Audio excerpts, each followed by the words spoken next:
This next operation I'm going to go over is called the point splitting.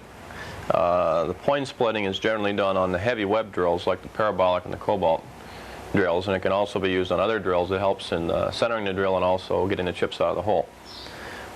The operation is fairly straightforward. First you have to grind all your drill points.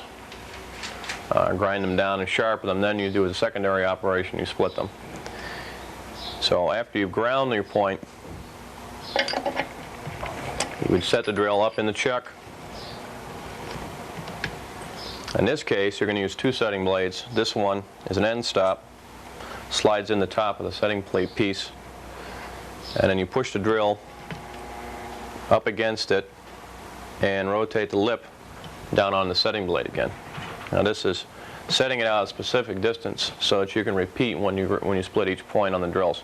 So it's best when you're doing this is to grind all the drills and then set them up, starting with the smallest drill and working up to the largest drill. But you can do all sizes in one setup. And you pull back. That's set. And that's in the right hand slot the way you would normally set up. As far as the angle of the workhead, this is going to be set up at 170 degrees on the left hand side of the scale. You do not use the oscillation. You lock the oscillation out, push the pin up in the head and loosen the knob in the back. The vertical column is going to be dropped down below center. Looking on your scale, bring this down to 55 below center.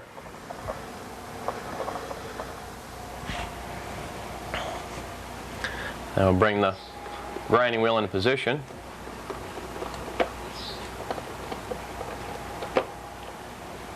When you have this roughly in position, you would index to the number 11 or the number 5 slot. There's 12 equally numbered slots on the workhead, and the opposites are always 6 apart. So you can start on either side. Line the edge of the grinding wheel up with the center of the drill point. And switch on.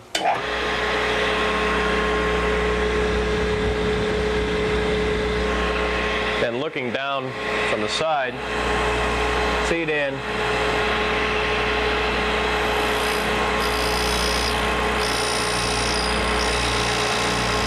So you've gone approximately halfway across the web of the drill. Then set your slip ring to 0. Back it out a couple turns. Index to the opposite slot.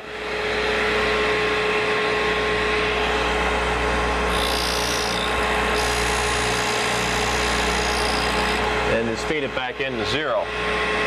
Now at this point, you'd want to flip back and forth and check to see if you've ground enough. It's best on the first pass is not to try to grind it all at once, because you may go past center and then you're going to oversplit the drill. So I've got to bring in a little bit more here.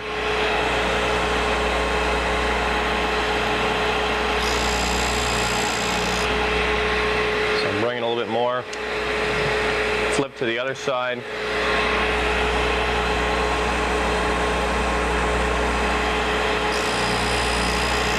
Feed it back into the same point. Again, establishing your 0 point with a slip ring.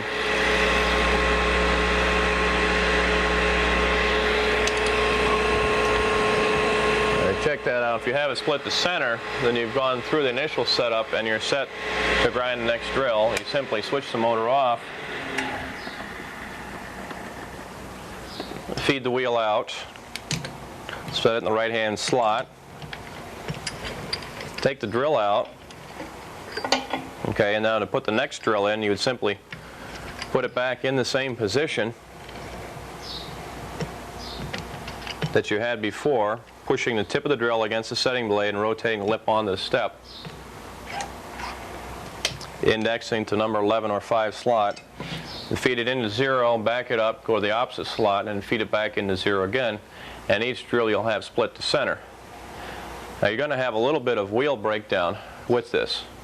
That's why in this case I've used a 100 grit wheel. It's a finer grit wheel, or you can use also, in some cases, a Borazon wheel, and that'll hold the sharp corner on there.